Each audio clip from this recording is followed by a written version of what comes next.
So welcome to you both, and we're happy to have you here joining us for the conversation about, last week we talked about starting up Peril and the sort of university experience primarily, and this week we've had you both come in to kind of talk about what it means to partner with Peril from the outside, what it means to be a community partner, and we are very appreciative of that giving up your time and joining us for this conversation. So Sujata, I'm going to turn to you first. As I so eloquently put it in our pre-meeting, how in heaven's name did you end up partnering with Peril? Because you've had multiple roles with Peril, for Peril, at Peril. So how did you join us, and why did you join up with us? Yeah, how did I was thinking back when I saw these questions. Probably a lot of things have changed at Peril over the years that I've been associated in different ways with Peril, and it's been a few years now that I haven't had such a close association, but this must have been nearly 20 years ago, and Christine is gonna keep me honest on this, on my answers, because my connection goes back to a time with Christine. I used to be the executive director at an organization called Upnagar, which continues to grow and thrive today, working with immigrant battered women and their children. And we had a relationship at the time with an organization that was doing some training, some on-the-job training for women, and in particular, our relationship, our collaboration with them was around, training survivors of domestic violence, particularly immigrant survivors of domestic violence. It was a new collaboration for us, and we wanted to be able to document the progress and learn from that collaboration. And Christine had reached out. I really do forget how exactly that came about, but Christine was the researcher on the project, and it really was a very different way for us to work with the university until then, because I think I've said this on numerous occasions, particularly at Peril in the past, that it is very easy for university researchers to do what I call hit and run research. And this was a very different, a very different kind of relationship with Peril, with Christine, where it was really a collaborative relationship. We were involved in design, not only designing the research, the questions, the evaluation, but also sort of the usefulness of the evaluation for the organization moving forward, so it could make changes to its programs. At the same time, our key members of our staff got to be, so at the time, our program director got to be a Peril Fellow, and that was a very valuable experience. So able to participate in these Friday seminars, get to know the other research that's happening, get to know other people in the community. So that was the initial conversation, the initial project.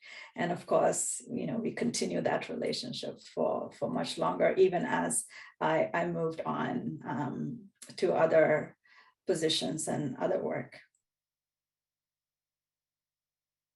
Thanks, Sujata. And Nadiah, how did you find us? Yeah, so first of all, I want to thank you for inviting me to share this story with you all, and also want to say that I'm always honored to be there with Sujata. And incidentally, I think that if I really go back in my brain and try to identify how I was actually connected to Peril, I actually do think CFW, where Sujata was president and CEO at the time, Chicago Foundation for Women, was actually one of the folks that connected us. I can't remember who it was in CFW that actually said you should talk to Peril, But it was like CFW said that, and then other colleagues that I was in Chicago also said it. So it kind of like was like multiple people told me, you got to meet David. And then, I connected with David. And at the time, so I am founder and executive director of Heart. It is a national nonprofit that works at the intersection of sexual education and sexual violence prevention in Muslim communities. And that was more than 10 years. We're more than 10 years old now. And that was like right when we were first starting, and we were doing our research in terms of, who are good partners to sort of get started on this work. And our programming arms, incidentally, are health education, advocacy, research, and training. So it was a very interesting opportunity for me to sort of explore what it would look like for us to have a research partner, given that one of our key programming strategic priorities was research, both in a way to, deepen our own understanding of the communities that we're working in, and also in a way to evaluate the programs that we were sort of designing and implementing. I have been trained with a public health background, so research and evaluation was very key to my training, and very key to understanding that if you design a program, you must have a research and evaluation component. So it was very important for me to have that from the get-go, as when we were young and starting out. And so I connected with David, and he was very generous with all the ways that we could partner. The very first way I think I remember was that he offered, at the time, Peril was downtown. It was near the water tower place. And he offered the space for us to do some of our programming. So we had a small grant to do this year-long programming with college students across the city of Chicago. So I think it was UIC, U Chicago, and Loyola students that were involved in this program, where we were just kind of taking them through a curriculum on healthy relationships and sex education and things like that. And so Curl offered their space for us to have those weekly meetings, and then also offered us the thought partnership to do pre and post test design. So to kind of gauge if this program was even effective and making a change. So that's sort of how our relationship kind of began. And since then, we have launched a bunch of different program evaluations and research studies, including one that I can talk about a little later, that's looking at the burden of sexual violence across this country in Muslim communities. And then also we are a community partner for the research seminars that happen, and we host 2 to 3 students, either like, I think it's every spring or something. So like we do this I don't think we've done it every year consecutively, but we do it every so often, where we're able to host students and kind of create a research experience for them. And it helps us advance our own research goals as well. Thanks. Got to remember, got to unmute myself. Thanks, Nadiah. A question for both of you, just as and Sujata, yes, you have worn many hats at Peril. So feel free to kind of add those in as we move along. But for both of you as executive directors of a nonprofit, of community-based, doing the work that you all are doing, why research? I mean, what benefit did research in general, bring to the table for you all? And I think Sujata, you began to touch on this a bit here. The sort of why collaborative? What's in it for a community partner? That's to either one of you who wants to jump in. Okay, so this is an important question. So two questions here. One, why why research, what's important about it, and then the second, of course, is why curl, right? And I think I touched on why curl, but research has always been an important aspect of all of my leadership roles, or research and evaluation. Independent evaluation, I think, has been consistently part of any organization that I've been part of. Part of it is about bringing a thought leadership that is then made public so that other organizations can learn and use.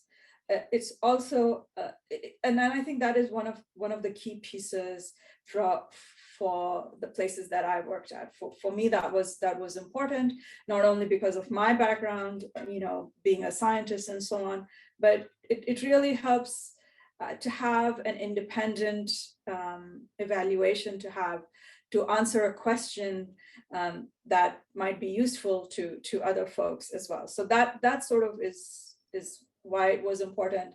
So both at Upnagar and at CFW, it was important to have at least one project annually that answered some kind of specific question that we could put out in the public, learn about it, and put it out in the public domain. So that was important.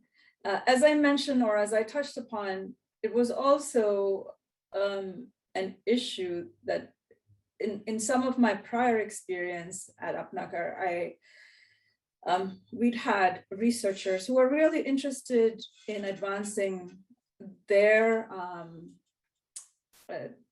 scholarship, and far less interested in working with the community, or far less interested in helping the community over the long haul. So we often had researchers who either were working on their PhDs or were writing a book, and so used participants in our programs as subjects, and that was the last we heard from them. It was sort of a very invasive, a very extractive approach. So until I met Christine and Phil and David at Curl, that was the experience. So working with Curl was a very different experience, right? As I said, they were partners along the way. They really brought the entire team to bear on the work, and really was a collaborative effort. So that is really really one of the big pieces. The other part I also want to say is, as we continued to work together, we were also able to apply for funding for research together, and work with the university, although it was complicated. University fundraising is quite complicated. The effort that Curl, broadly, but also the work that I did with Christine to be able to apply, and then to move the work forward, to do the evaluation project, to do to do the research was also so important. And as Nadiah mentioned, Curl thinks about this work sort of quite expansively. She mentioned the ability to use the space. We did something else when I was at CFW.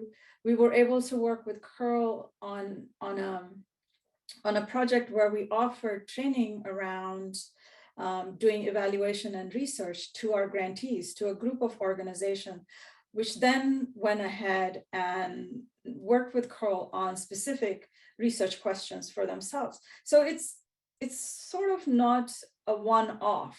And I think that's sort of one of the most important things. And I'll leave it there. Nadiah? Yeah, thank you so much, Sujata. I mean, I have to echo a lot of what Sujata has already shared. I think, when I think about why research and why it's so important to me, aside from the fact that I had a program that sort of, ingrained it in me that research is important. But really, I think it allows one to bring theory into practice, right? And I think Curl does this really well, but I'll talk about that in a minute. But I want to talk a little bit about why theory into practice is is important. And, you know, the fact that it allows you to offer empirical evidence for why you are doing what you're doing, not only to make yourself have those affirmations, right? And like what I already know, right? Like right now I mentioned we're doing a study on the burden of sexual violence in Muslim communities across the country. We're looking at barriers, we're looking at how identities intersect with all of that, right? All the research and data that we're doing, the analysis that we're doing right now is all stuff I already knew, right? It's all stuff that I was able to see through the work that I've done, through the stories that people have shared with me, through the ways in which I have seen, you know, survivors being silenced and the barriers to, you know, getting access and things like that. So for me, it's affirming to me to see that that data is actually affirming what I already knew. But more than that, it's a way for me to bring that data to our critics, right? Who are saying, why are you doing this work intersectionally? Why are you doing this work, you know, and uplifting queer Muslim voices? Or why are you uplifting Black Muslim voices? Or why is that important? And so it's a way for us to study some of the identities that have been left behind in this work and be able to uplift their voices and allow that empirical data to say, this is why we have chosen to do this work in the ways that we have done this work. So I think that is one way that I'm thinking about it. The other way is also that, you know, it is a great awareness opportunity. So one of the things that I also appreciate about Peril is that I don't believe that I think one of the unique things about Peril is that compared to other research institutions is that the research doesn't live in the ivory tower. I think that's really important. I think it can live in the ivory tower, right? Like some of the things that I'm working on with Peril is writing those peer-reviewed journal articles that only 5% of the world reads, right? But like it's also important to think about how do we translate those journal articles and that data to be more accessible and mainstream so that and digestible so that people can be like, oh wow, right? And as a public health person, I'm always thinking about this because I think smoking, the no smoking like lobby is like probably one of the more successful ones, right? Like everyone, like the researchers did all the peer-reviewed journal stuff and all the empirical data stuff to find out why smoking was bad for your health. And then they had to figure out how do we make this mainstream so that it becomes more acceptable to people and not threatening to people to, you know, that we have public spaces that are no smoking and, you know, and things like that. That requires a different kind of buy-in than if you're just living in the ivory tower and you're living with researchers. And so that's the kind of work that we're doing at Heart, where we want to be able to think about this is what we know from our work, this is what we know from the data, but now how do we make it accessible and digestible to the people that are in charge of their institutions, that are in charge of have leadership positions, you know, that are everyday people that are just trying to raise healthy families, right? That is why I like Peril so much, is because it's allowed us that thought partnership to be able to translate research in multiple ways. The other thing that, and I know that Sujata kind of mentioned this in her stories about researchers that come in and then like leave and you never hear from them again. The other thing that I like about Peril is that the collaborative model does let us really ensure that the research is community led. And I think that is also important. When people are it's important for trust building and relationship building for sure, but there's a different kind of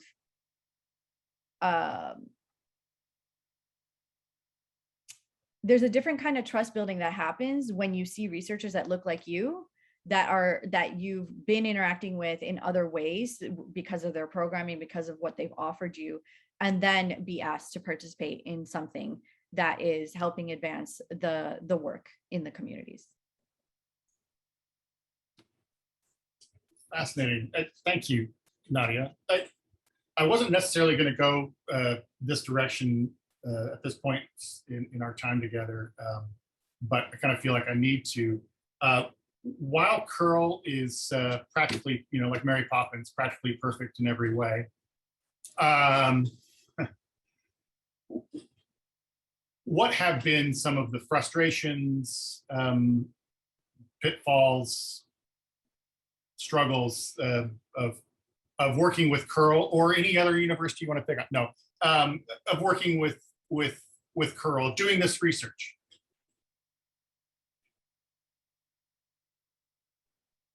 I can go. I mean, I wouldn't really necessarily say working with Curl. I would just say in general, the pitfalls of being a community-based org that is trying to advance, research and trying to do research in a way that's ethical, in a way that's credible.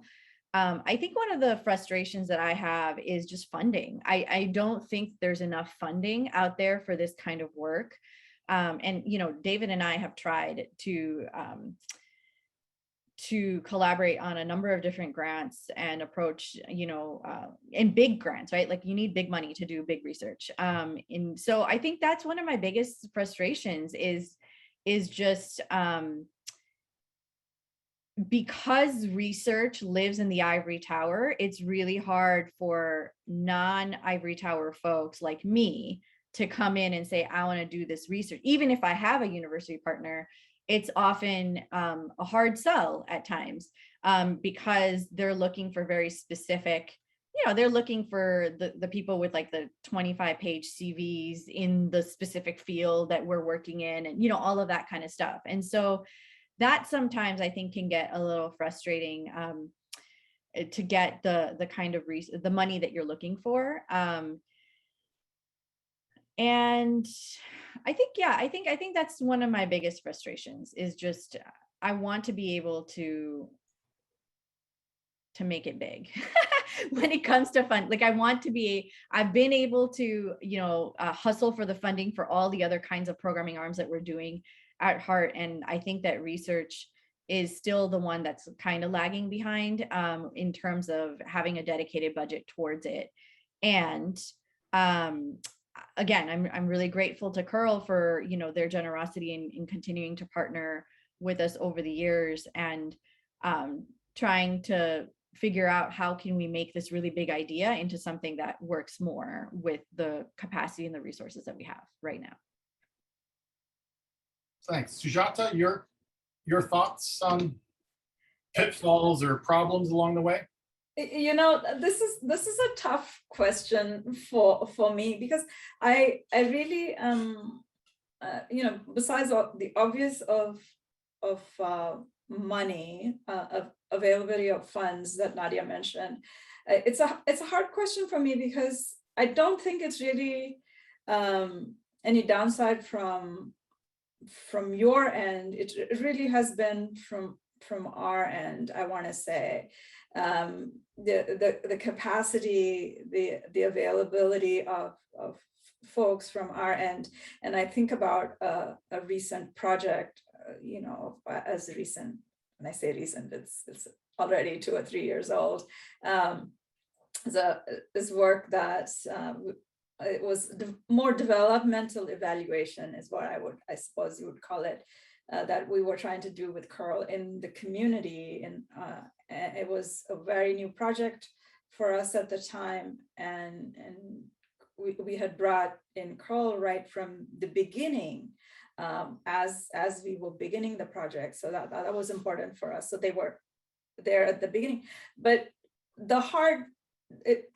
I think the frustrations probably were on the Curl side and less from our end. So I want to sort of put that out there because sometimes it's the capacity, sometimes the data isn't quite as clean.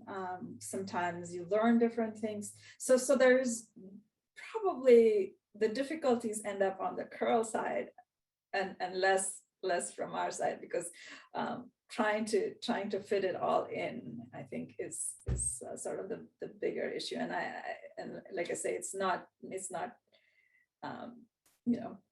certainly you all are, as you do the research and evaluation, you're very clear about what the indicators need to be, what the variables need to be, and such.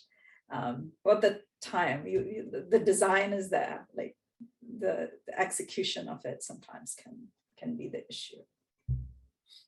I do second this. I've had some of the Peril undergrads that I was working with literally call me in and be like, Nadiah, like, we cannot do our jobs if you don't respond to our emails. And I totally, I fully own this. And Peril has been very patient with my very small team on our end to advance some of the research goals that we have. I think in some ways that I see an intersection between what you're both saying here in the sort of, resources, right? I mean, Nadiah, like, not enough money to do the really big projects. And then, Sujata, a part of what I picked up and what you were reflecting on was the idea of the availability, was the partner always able to kind of keep things moving along? And to me, of course, those two are intimately connected. Right? One of the things I think we as university researchers who try to do collaborative research at places like Peril and elsewhere, we have to remind ourselves is, quite frankly, the inequity between university and community as it centers on community partners, as it centers on the research, right? I mean, all my colleagues are kind of looking at everybody here, but we have too much on our plates, to be sure, and there's not enough resources for us. And if you're interested in donating to Peril, great. But what we're paid to do is research, right? That's what we're paid to do, as opposed to running an organization that deals in housing or youth or public health or domestic violence or whatever. This is always an add-on for our partners, almost always an add-on. And I know that I think over the years, when we've done our jobs well, or when the work has been, I'll say smoother, richer perhaps, has been where we've been able to try and level the playing field even a little bit and make sure that there are resources for the community partners on the research side of things, so that you can buy out staff time, that you can support that. It's not hard. It's not easy to do. I think of course, both Nadiah and I could go on for quite a while on trying to convince private and public funders that no, this is really important to what Nadiah is doing. But it strikes me that that's sort of the connection between the two. Is you all have day jobs. Partners have other reasons for existing, and then to sort of throw research on top of that is good and right. I think we're all excited about it, but it's also an add-on to varying degrees. Your thoughts on that?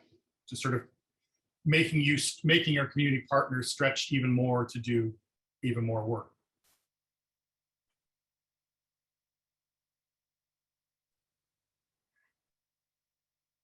So I'll just say that it's not that you're making a community partner stretch to do work. It is something, especially in working with Peril, it's something that we are, the community partner is equally interested in, right? It's because they are collaborating with Peril. Typically, it would seem to me only when there's an interest on their side. It's not just that, you're absolutely right. It is the role of the university, and it's your role to do the research and to educate, right? Like that is your role. But and that's why community organizations are coming to you, because you have not only that expertise, but also, cachet is not the right word, but you bring that gravitas to the research. So I would sort of say, like, that is the important piece. and the scarcity is the scarcity, right? Like the lack of resources are the lack of resources, and that needs to be addressed. Otherwise, certain organizations that are interested in doing research, in doing evaluation, would have somebody on their own teams, particularly if they have a long-term interest in this. The reason, community organizations like Nadiah's, like the ones I worked in, came to Curl was because you were an extension of that. You allowed us to be able to do that. So it's a gift. So I don't quite see, like, it shouldn't be sort of put back on, like, you are doing your job and we are doing ours, and this allows us to be able to do both our jobs. The fact that there aren't enough resources to make this smooth is a different issue. Yeah, I mean, I agree. I agree with everything. I feel like, to your point, David, about are we putting more work on you? I wouldn't put it that way either. Also, just because I think that I'll speak for myself when I think about, like, for example, when you asked me to be a site for the research seminar, like I actually think about it and say, well, what are my research goals for this semester that I need completed? And so for me, it's actually a way for us to get the work done. And so I've always really appreciated this partnership in all the ways that it's come through, because I don't believe that our research would be as far as it has gotten if it wasn't for Perl's vision and Perl's generosity in being committed to helping us advance our research goals. So yeah, I would not think that it's putting more work on us. I think it's just the nature of, like Sujata said, the system is broken, and we have to figure out how to address the system, and convince the people, the powers that be, that this work needs to be made more sustainable and things like that. Thanks. You all are so kind. You can tell what keeps me up at night. I guess one of the things I want to have you reflect on is, for the folks here, and by the way, I know we have knowledgeable folks who have done their own community-based research, both from Curl and beyond. So please do jump in with questions, comments, wisdom, and all that good stuff. But if you had to go back and do it all over again, or if you had to advise somebody who was working in a nonprofit and wanted to be involved in community-based collaborative research, what are the things that you would say are sort of non-negotiables, or what are the important highlights to say, listen, this is what you look for in a good relationship, in a productive relationship?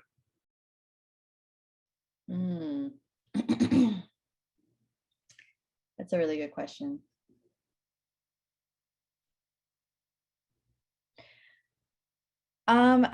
I think one of the things that I would say is a non-negotiable, or I guess it's become a non-negotiable. I probably wouldn't have known this years ago, but it's, again, a testament to how you all kind of approach research.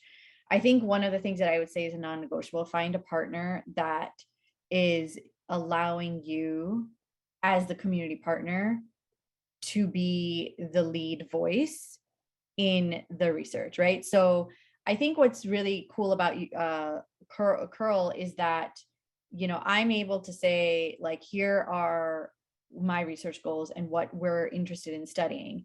And you all are able to provide, like, here are the tools that could get you to this goal. And then I'm able to say, yes, and that doesn't work because X, Y, and Z. And then that is trusted, like that opinion is trusted, and that opinion is then taken into account and been like, okay, well then what's another way to do this? What, how else can we, what does it look like for this to be completely community led and stuff? And so that, you know, I've been in other research settings. I've been in research settings at U Chicago, UIC, et cetera. And I don't see that kind of back and forth happening with community partners that happens here at Curl. And that's because there is sort of this top down kind of approach from the researchers to say, like, we know better. This is how we're the ones with the PhD, we're the ones with the whatever, and this is how we do things. And so this is how we're going to do things. And you just got to make it work for your community. And so I think that would be a non-negotiable for me at this point, now that I know better.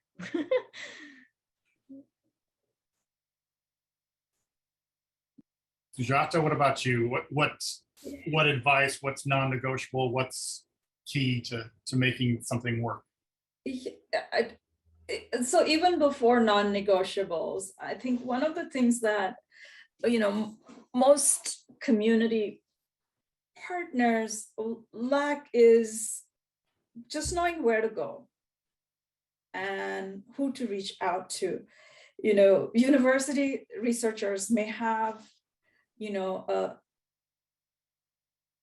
an interest in an area of study that they want to research, and so they can go out and reach. But for community organization, knowing where to start in itself is an issue. So I think so how to open that door becomes sort of the first piece in my mind. You know, certainly I think what has become, as Nadiah mentioned, a non-negotiable is this idea of, like, is this a real partnership? Is this going to be a real partnership? And how can the community organization be part of the development of the research questions? I think that's another piece. And again, like Nadiah, I think some of this, you know, we learned from you because that's the way you work, and so that helped us out a lot. But so that's sort of the other piece of, like, how are you part of the development of the research questions, the evaluation questions. And then finally, the thing that was very important is, like, how is this going to further the work that I am doing in community, right? Like, how is this research going to help? Like, how is it going to move, whether if it's a program evaluation, how is it going to move my program forward? How am I going to improve it? How am I going to expand it? How am I going to sort of replicate it? All of those things, right? Like, those become important. So there's like 3 different pieces to this that I feel, and if that doesn't get answered, especially this last part, like, how is it going to help as a community organization move its agenda forward with this research, then that's not worthwhile, is what I would say.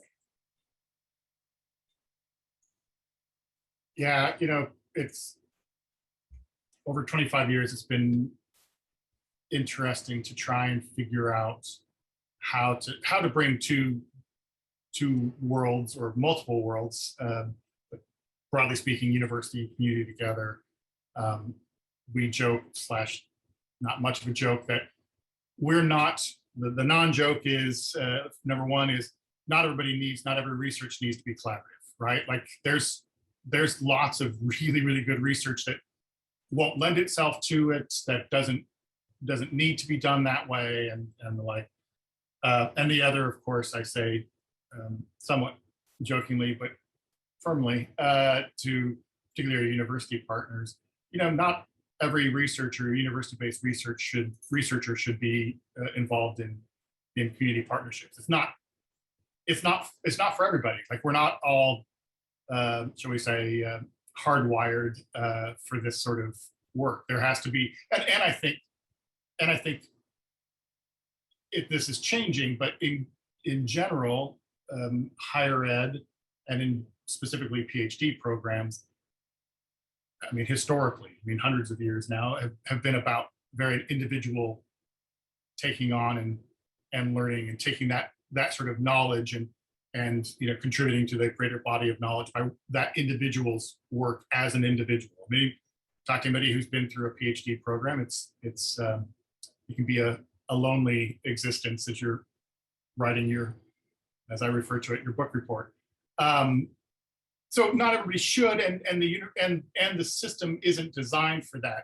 And it's about learning new ways. I think things have definitely changed in 25 years. I've actually seen more dissertations. I've seen dissertations, full stop, that have been much more based on collaborative research. In fact, Sujata, the work with Nagar, of course, our dear friend and former colleague, Aparna Sharma, did her dissertation work on that stuff. So I do feel like that's kind of, so she was able to wed, and others have since then, be able to wed the traditional way of, she had to have a topic and work it out with the kind of collaborative side of things. So it's not the natural, or historically at least, it's not the natural state, if you will, for university and university researchers to be partners. So I think it's important for all of us to hear that of this collaborative really does mean collaborative, that there are equal partnerships, that there are chances for folks to meet. But I also want to say about Aparna's dissertation, right? She was in many ways embedded within the work of Apnagar on multiple levels. I got to be on her dissertation committee. So that was a truly an intimate relationship for us. And I'm not sure like how common that is, or whether that's the Curl DNA, and how do you expand that to other universities, right? Like who have an interest in this kind of work, I think is something to think about. And is that a place for application? Well, I think that's an interesting question, Sujata, and also David. I think you're hitting the nail on the head about, the fact that this collaborative relationship isn't for everyone. I think we also have to address the system of academia, right? And how, in particular, the competition and the scarcity that is created in academia for researchers to be first author, for researchers to, do the most sexy research project, and et cetera, also creates like horizontal hostility between researchers as well, which makes collaboration even more difficult. And so I think, another thing that I would say in terms of non-negotiables is having those conversations ahead of time to really, that are transparent and that are not performative, so that all the partners at the table understand, like, I don't like using this word, but like the agenda or intentions that people have with respect to their vision for the research, because otherwise things can get salty really fast. Where, if there's one person who thought they were going to be first author and now they're not going to be first author, and, they're mad, or then they steal the research or co-opt the work, or, there's all these things that happen. And I think that academia has really created that environment that has fostered that level of distrust and competition between researchers, and it makes it even harder to collaborate in that point. So I think you are hitting the nail on the head, where it's not for everyone, and just having those conversations ahead of time is probably super important. That's one of the things that jumped out at me early on, what you said, Nadiah, was that it's not just performative. I mean, there has to be for everybody, there has to be a willingness to tell the truth, sometimes uncomfortable truth, about here's what our expectations are, and this is what our intentions, this is what our agenda is, this is where we hope to go with it, because otherwise it's simply enough to say, well, we do community-based research. I think the key for us when we're doing our jobs well at Curl is the collaborative, participatory side of things, because otherwise, as I have been known to say over the years, it's just when you say you do community-based research, that's a geographic answer to a geographic question, as in, where do you do your research? Well, I do research in the community. Yeah, that's good. That can be very, again, to each their own, that could be helpful, but I don't know that is not what that's not our aim or intention in most cases. We want to make sure that there is a partnership and it's not just performative. Yeah, that's not just performative. Thoughts, questions, comments from anybody else?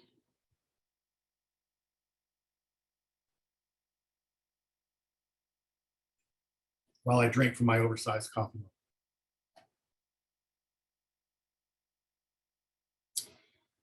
Gabby has a comment question here. Interested in hearing more about how they've been able to push the usefulness of the research. Have you been able to build usefulness along the way or throughout the project? That's a good question. Because again, I don't know that academic research is always thinking in terms of application of usefulness. So thoughts on that, Nadiah, Sujata, or others? I'll give you an example of it's not my own, but this is something that we seeded with when I was at Chicago Foundation for Women with an organization that does tremendous work called COFI, Community Organizing for Family Issues.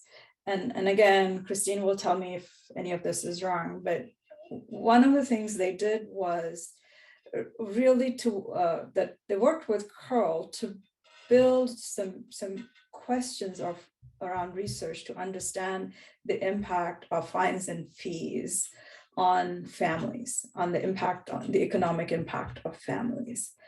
And that has really got long legs. I mean, you can see that work that Kofi has done that started in collaboration with Peril, that has, that continues, and that work continues to this day. And there's a coalition now around fines and fees work that Kofi is leading, that there are changes that are happening on a policy level. So beyond sort of the research, take it to organizing, to take it to, because the research, the collection of the data was done by community members themselves. So there's that aspect of it. There's the aspect of then, publicizing the work, the analysis, and then ultimately now, like all of the policy work that's happening. So it has a really long leg. So when Christine and I first started talking about this, we called it from evaluation to research to policy, or some such. We had some fun name like that, because that was the intent, and we could only do it with somebody like Peril because they had that long vision, that long goal. Christine, you want to add to that? Like, that's an example that sort of stays with me to this day. Well, yeah, only in two things: that you have to have a partner who understands advocacy.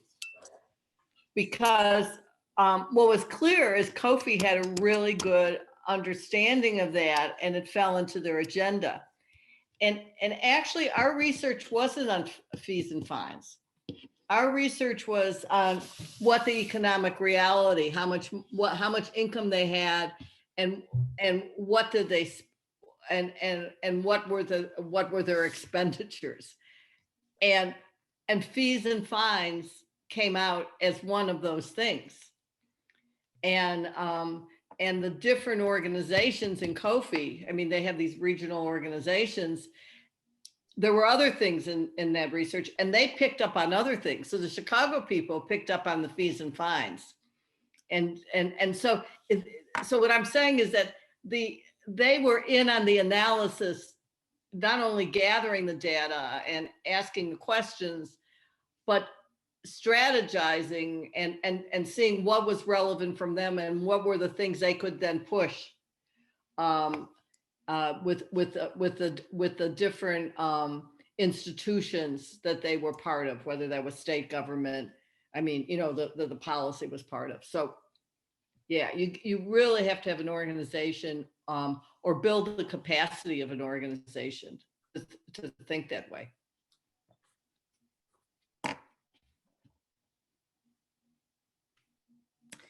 And Nadiah, any thoughts on this? Yeah, I mean, like I mentioned earlier, we always think about research in two ways. Like one, of course, we want to advance the data and the research that we're contributing in to benefit other people in the field doing the work. So that's your standard presenting at conferences, writing papers, etc. But then the other thing that we think about is how do we make this meaningful to the everyday citizen, the everyday Muslim that is, just attending their mosque every week, or that is, a part of the Muslim Students Association on campus. How do we make that accessible to them? And so the ways that we're doing it is two different ways. So one is we have a great Instagram, so please follow it. But we do a bunch of Instagram education by, creating like visuals and like easy to understand data points and things like that. And then we've also just recently started doing this webinar series where it's called Heart to Heart. It's a research webinar series where we're talking about the research that we're doing. So it's more of a conversation, and the researchers themselves and some of the students that were involved in some of our qualitative research came as well to share their story. And so it's just really kind of trying to get at understanding that there are people who learn different ways, and just trying to make sure that the dissemination is kind of very diverse and wide in terms of reaching the different ways that people learn. And we use a lot of the data that we find in our actual trainings. So first and foremost, it like will inform some of the content that we will be sort of developing, but then it also be used in our trainings when we're training Muslim leaders or Muslim imams and chaplains, etc., to provide some tangible data for them to sort of think about in terms of the magnitude of the issues that we're talking about. Sorry to interrupt there for a minute, Nadiah. One of the things that it strikes in my mind that picking up as a sort of a theme through all the things that you and Christine and Sujata just put out there is the importance at this stage, throughout, but at this stage, it feels often to me as if this is where universities need, Peril needs community partners to really help us think about what it means to be useful, what form it takes. Again, I think we are pleased with ourselves, and rightly so, over the years of from an academic perspective of pushing the envelope of how we present results and putting research out there. But the reality is that we, Peril, the we there, I think in most cases has been because however brilliant we might be within Peril proper, it's our community partners that have pushed us to think not about the importance of making it useful. We're on board with that. Otherwise, I don't think we'd be doing what we do and how we do it. But it really feels like when we get to the dissemination, we often talk about it being collaborative and participatory, equal partnership from deciding what the research question or questions might be all the way through dissemination and everything in between is the standard phrase that I can spit out.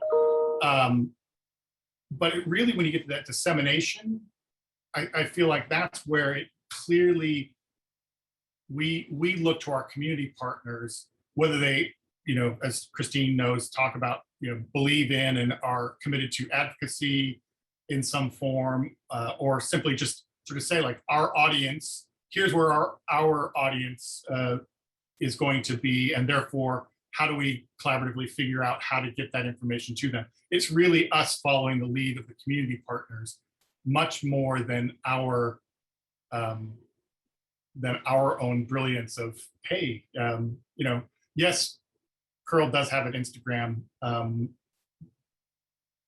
Feel free to follow that as well.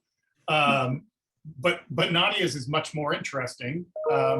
Hearts is much more interesting. Hearts is much more active, because that's where you are going to take all the work that you do and put it out there. But obviously for this conversation, the research and the research findings, that's a way in which you make it useful and disseminate.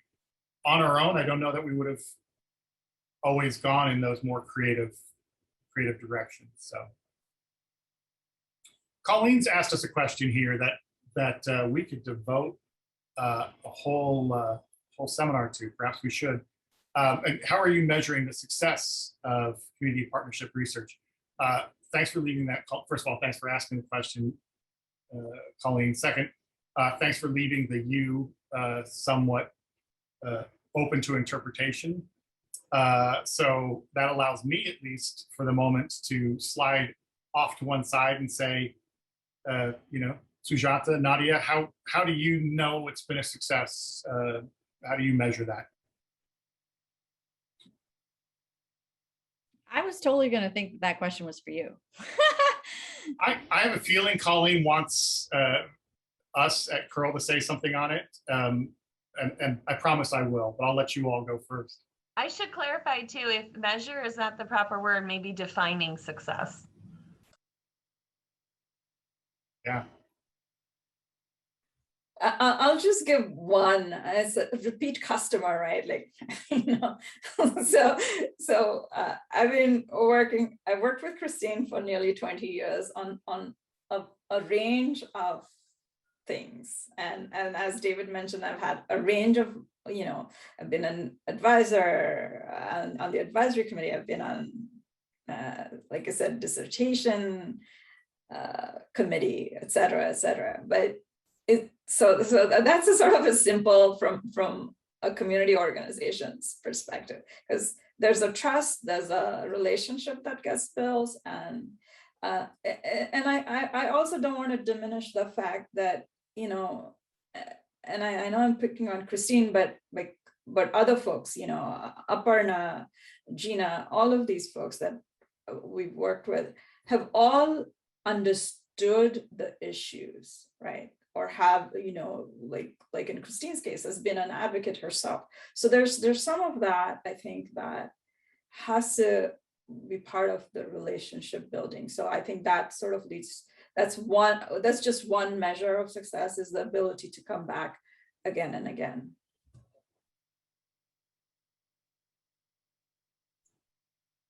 Nadiah, your thoughts on it? Yeah, I mean, I think one of the ways that it's kind of similar to what Sujata said. I think one of the ways that I measure success is that even before we are done with one project, my team of researchers is dreaming about what the next one is. And the fact that, we're finding such, like, whatever we're finding is compelling enough to vision out what 2.0 looks like, or what the next step is. And I think, we're, and again, this is a little bit touching upon our capacity and how slow things happen at Heart, but we are just getting around to like writing all the papers for a year-long program evaluation of something that happened in 2018-ish. Yeah. And that was like a research, it was a half evaluation, half research. And that research sort of informed this larger study that I just named that we are doing nationally to look at the burden of sexual violence. And that study is also informing, well, what would it look like now to have a qualitative companion to, the study that we're doing right now. And so it's really great that there's so much that we can do from what we end up ultimately implementing.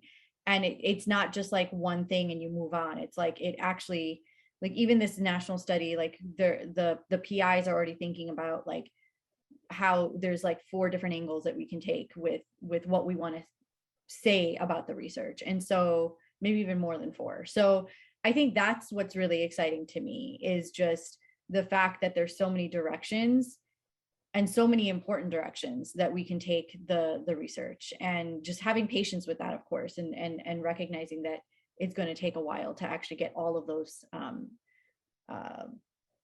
all of those like conclusions out there. Yeah, thanks both of you for that. It's interesting. Colleen, I'm probably a little bit more, we can talk about this, or at least I can blah, blah, blah about this for a while, but I'll try and limit myself here for a minute. And that is, I'm much more comfortable with the how do we define than I am how do we measure. And that's because for all the evaluation that we do at Peril with our community partners, evaluating ourselves and measuring our success, how do I put this, because this is being recorded, is something that we're still working on. That's the best euphemism I can come up with. Like, maybe it's our version of what I named earlier. We're often, or for 25 years have been so busy doing what we do that taking the time, like any other organization, to evaluate or to think about what success or failure or begin to measure it like concretely is always something we can put off till tomorrow or the day after tomorrow, even better. So that's when I see your how are you measuring, I kind of start to break out in hives a little bit there, because we aren't, or at least not in any concrete sort of organized fashion. So defining it is a little bit, I don't quite have the same reaction. I think defining it is easier because I can say, to echo both Sujata and Nadiah, nothing says that we're doing something well than having repeat customers. I feel like that sort of,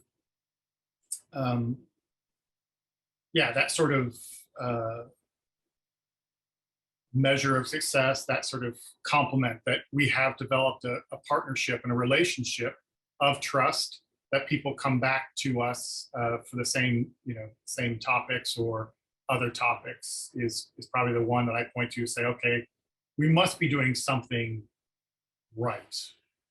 That's probably as definitive as I would want to get on it. But yeah. Christine, did you have something to add? I see you kind of smiling and nodding there. Well, first I thought this was an easy question. No, and no, I mean, and I thought that it was, if the data is and this sort of echoes things that Sujata and Nadiah were like, if the data is used, if it's useful, so that's one thing. And then I started thinking more, then there's the relationship, how successful was the relationship, and that is, quote, customer satisfaction or going back for more, and what are you building? And then I started thinking, and then there's knowledge, what have we learned and how is that going to make things better? So if we learned something and made things better, but it never got out there, it went into a cabinet somewhere, or the organization wasn't able to use it in some ways, well, then that's not successful. But there's a piece of it that's successful. So I think that there's not one success. There's all these little increments, and it depends on the project. No, I mean, and what the goals of the project are. So I think it's really hard. Thanks. Teresa?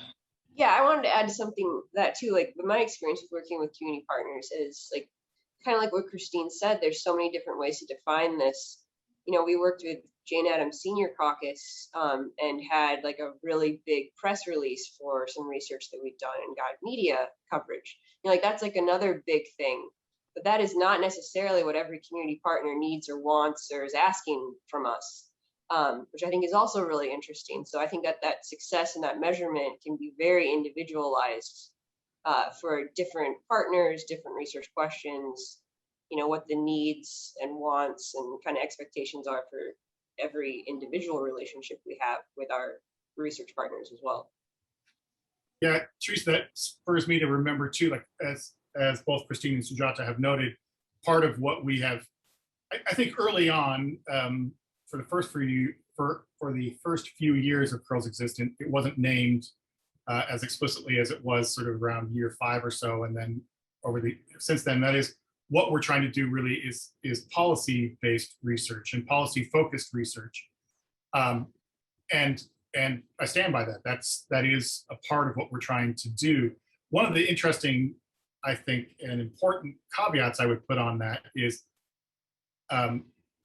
while we would love to be able to measure our success by policies changed, the reality is that change, whatever you name the policy area, and I'll come up with 5 examples. Change is slow, right? Sometimes it isn't, for better or worse, but often there's a lot of more other actors and other stakeholders than the research partner and the community partner kind of coming up with policy recommendations. So I think one of the things that we've learned along the way, as Christine said, is that it's not just, and Teresa, the reason I thought about it was with Jane Addams Senior Caucus, was while there were some policy outcomes from that project, I feel like a huge outcome and measure of success was simply, heavy quotes around that, was amplifying the voice of the seniors at Jane Addams Senior Caucus to address the issues of concern to them. Does it always lead every time to a clear-cut policy change? No, of course not. If that were the case, I think we might be out of business, or somebody might be coming to look at how we do things. But being able to include voices that are often marginalized, not giving voice to somebody, but amplifying the voice, and the voices around issues, I think is a key part of what we're aiming to do collectively as community and university. And so being able to use that as a way of measuring or defining what success looks like is another longer way of saying, is it useful and being utilized? So.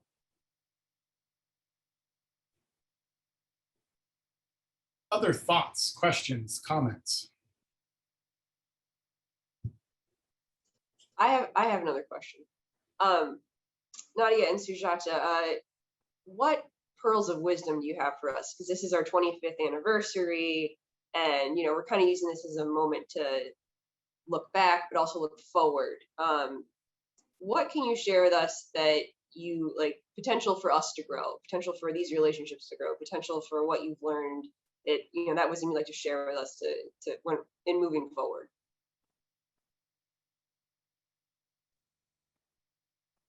I'm gonna be lame and say keep doing what you're doing.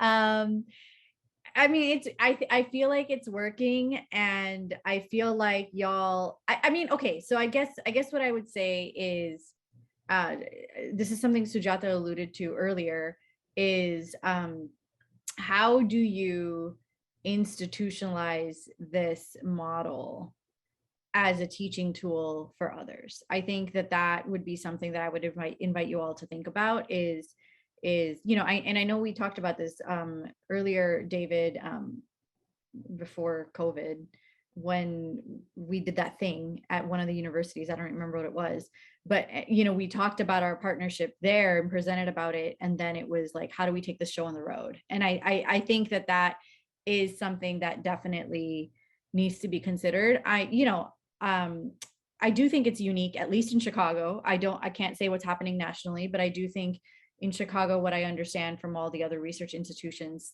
in this region, y'all are doing something different. And I think it's important for others to learn from this model. And I don't know what that looks like, whether it's presenting at different conferences or whether it's doing technical assistance workshops. I don't know, but I think that would be an interesting opportunity for you guys.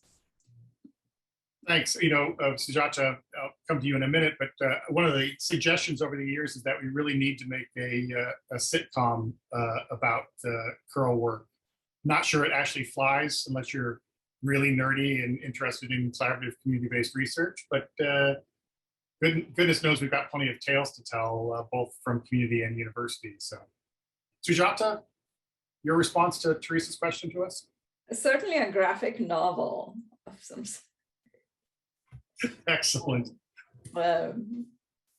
So, that question reminded me of this is I don't know if it was one of the Friday seminars or how the conversation that Phil Nyden, David's predecessor, had about this relationship. And I don't know, like if this is the best conversation here, but with a group in Australia, with some Australian universities. And, to Nadiah's point about don't know of how many other universities do this, but there must be some like-minded groups and there must be some like-minded universities.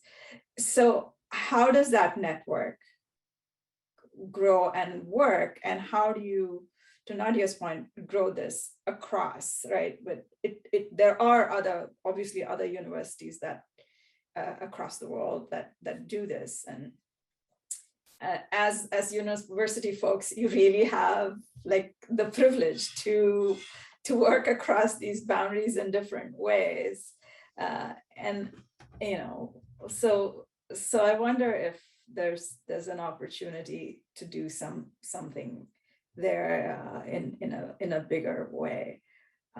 This is not very helpful and probably not the question you were asking, Teresa, but No, I from my perspective, I think that's spot on. I think it's one of the things similar to my comment about, evaluating Curl's work and documenting that. I think I know that there are other universities locally and nationally and internationally that do this work, or other centers, both some located within and some universities and some not. And we have been, and I suppose are still connected to them, but those are weaker conversations. We no longer co-publish the journal that we helped co-found. It was with some of the partners in Australia. So it's one of those things again where I think that's something we need to kind of put before us as a challenge of who else is doing this work here in Chicago area or in the US, and how do we best partner with them to kind of spread the gospel, if you will, but also find new ways to partner. That's one of the things that we've been able to do in years gone past is have partnerships with, folks in Liverpool and Birmingham and Sevilla, Spain on community development. So that there were sort of all 3-4 locations kind of working together. That was exciting work. Somebody's got to fund it. But if you don't ask, generally speaking, they won't come find you either. So I do think that is something we need to put before ourselves again and say, what might we do to talk about networks and connections to other like-minded individuals, fellow travelers, if you will. Well, we're coming up at 11:50. I'm happy to continue the conversation if there's anybody else who has questions, or otherwise I will leave it to Nadiah and Sujata if you have any final thoughts, comments. Thank you so much for having me and for this really great conversation. I'm always excited to be in community with the Curl folks and just, learn from other community partners that have been thinking about research and how we want to, share our findings. I think that is something that is, as I mentioned, really important to me, and a conversation that I think is useful in the sense that I'm able to learn from others and see what works for me and what doesn't for the work that I'm doing. So I'm grateful, and thank you so much for having me today, and for reuniting me with Sujata. It was really lovely to be in conversation together. I will say a second everything that Nadiah said. So great to see you, Nadiah, and so great to be with all of you. It certainly has been a privilege of nearly, I want to say nearly 2 decades, coming on 2 decades of being in partnership with Peril, and particularly with Christine and certainly members of the team as they've come in, including some amazing graduate students who have worked on a number of different projects. So it's certainly been a privilege and glad to have that partnership, that thought partnership, and as well as the ability to advance knowledge in the field. So thank you so much for that, and thank you for inviting me today. I haven't been doing this work for a while, so it certainly is an added privilege to be here. Thank you. Well, and as always, thank you all for showing up to another Friday morning seminar, and particularly thank you to Sujata and Nadiah for taking time out of what I know are very busy schedules to kind of reflect on all of this and the work that we've done together. And it is one of the great joys of this work is not just having work to do and partnerships, but developing friendships, and to be able to reunite folks is just an added benefit. So thank you all, and thank you to Sujata and Nadiah, and we'll keep doing the work together. Thanks, everybody.